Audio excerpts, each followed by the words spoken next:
सबसे पहले हम बात करने जा रहे हैं महंगाई के बारे में, क्योंकि इस साल महंगाई से बेहाल लोगों को अब गर्मी बीतने के साथ ही थोड़ी सी तपिश कम परेशान करने जा रही है। जो खबर है वो ये है कि आरबीआई की ब्याज दर बढ़ने और कच्चे तेल के दामों में लगातार बढ़ोतरी की वजह से बहुत परेशानियां हुई थी, लेकिन अब महंगाई दर थोड़ी सी घटनी शुरू हुई है। ऐसे में अगर मानसून बेहतर रहा, जो कि उम्मीद यही है अभी तक कि बेहतर रहेगा, तो त्योहारी मौसम तक महंगाई की जो आफत है वो लगभग खत्म हो जाएगी।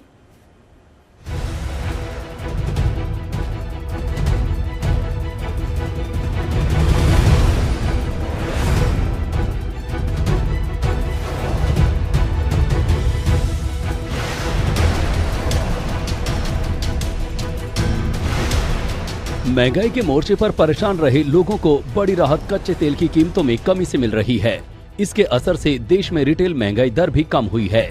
हालांकि ये गिरावट अभी काफी कम है और रिटेल महंगाई दर अभी भी आरबीआई के टारगेट से काफी ज्यादा है। दरअसल कच्चे तेल की कीमतों में कमी भी डिमांड घटने की वजह से ज्यादा हो रही है, जो पहले ही मंदी की आशंका से परेशान लोगों के लिए बुरी खबर है। बहरहाल बात करें कच्चे तेल की कीमतों में आई कमी की तो बीते 3 महीनों में क्रूड के दाम 20% घट गए हैं। मार्च के बाद अब तक कच्चा तेल करीब $100 के आसपास आ गया है। इस गिरावट की वजह चाहे जो भी हो, लेकिन कमोडिटीज और मेटल्स के बाद ये महंगाई से परेशान हर किसी के लिए भी सुकून भरी खबर है। पेट्रोल डीजल के दाम कम होने की गुंजाइश पैदा हो सकती है। इससे विमान यात्रा से लेकर पेंट, कपड़े और सीमेंट तक सब कुछ सस्ता हो सकता है।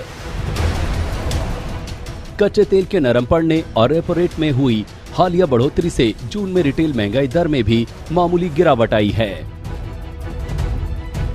जून में रिटेल महंगाई दर मई के 7.04% से घटकर 7.01% पर आ गई है।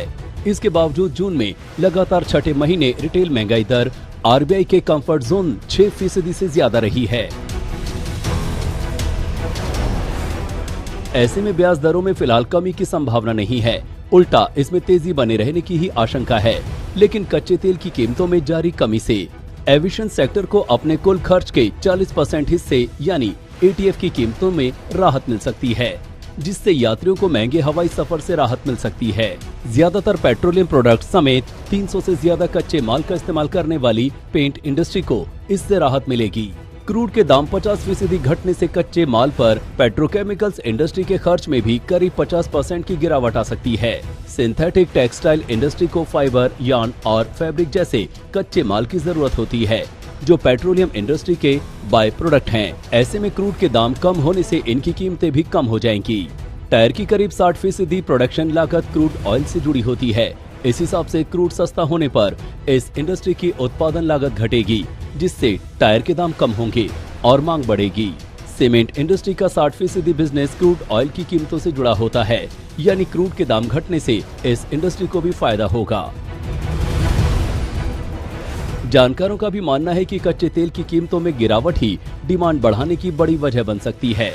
ऐसे में अब देखना है कि आने वाले दिनों में कच्चे तेल के दाम किस दिशा में चलते हैं, जिससे आर्थिक ग्रोथ की रफ्तार कायम रखने में मदद मिलेगी।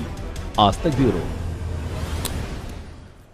तो चलिए, उम्मीद यही की जा रही है कि महंगाई से थोड़ी सी राहत मिलेगी लोगों को। अब हम अगली खबर का रुख करेंगे। पंजाबी सिंगर सिद्धू मूसेवाला के बारे में आपको पता होगा कि हत्या के मामले में लॉरेंस बिश्नोई गैंग का नाम बहुत पहले ही सामने आ चुका है। अब खबर यह है कि लॉरेंस बिश्नोई गैंग को लेकर एक बड़ा खुलासा हुआ है। आपको बता दें कि पंजाब म्यूजिक इंडस्ट्री के बाद लॉरेंस बिश्नोई गैंग की बॉलीवुड में एंट्री की साजिश थी। लॉरेंस गैंग के निशाने पर बड़े सितारे थे, फिल्म डायरेक्टर्स थे, प्रोड्यूसर्स थे और ये दावा खुद गैंगस्टर महाकाल ने किया है। दरअसल लॉरेंस गैंग के कुख्यात गैंगस्टर सौरभ उर्फ महाकाल का वो कबूलनामा आज तक के पास है, जिसमें वो खुद कबूल कर रहा है कि कैसे केवल सिद्धू मूसेवाला की हत्या करना हमारा मकसद नहीं था। हमने सिर्फ उसके लिए साजिश नहीं रची थी, बल्कि मूसेवाला की हत्या के बाद बॉलीवुड के अभिनेताओं को धमकी भरा लेटर देकर बॉलीवुड में दहशत कायम करने की प्लानिंग की जा रही थी। हालांकि गैंगस्टर सौरभ उर्फ महाकाल के दावे के बाद मुंबई की जांच में अब तक किसी भी तरह की इस बात की पुष्टि नहीं हो पाई है, लेकिन जो सूत्र कह रहे हैं वो ये कि लॉरेंस गैंग के जो लोग हैं बॉलीवुड में एंट्री की प्लानिंग में लगे हुए थे।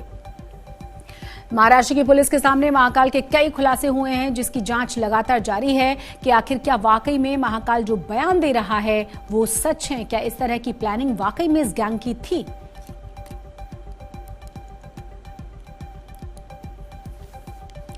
यह खबर है उत्तर प्रदेश से जुड़ी हुई और आपको बता दें कि सुप्रीम कोर्ट ने उत्तर प्रदेश में बुलडोजर की कार्रवाई पर फिलहाल रोक लगाने से साफ इनकार कर दिया है।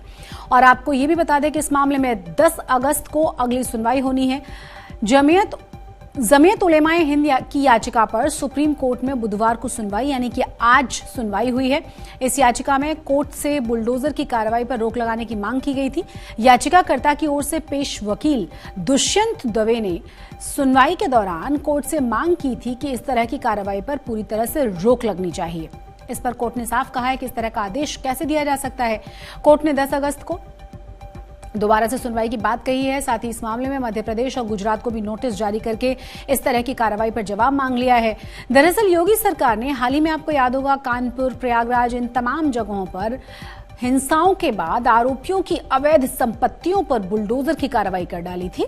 इस कार्रवाई के खिलाफ सुप्रीम कोर्ट में जमीयत उलेमाए हिंद ने याचिका लगा दी है। याचिका में कहा यह गया है कि यूपी सरकार जानबूझकर मुसलमानों पर एक तरफा कार्रवाई कर रही है और इसीलिए इस पर रोक लगनी चाहिए। उसी के जवाब में सुप्रीम कोर्ट ने रोक लगाने से फिलहाल इनकार कर दिया है।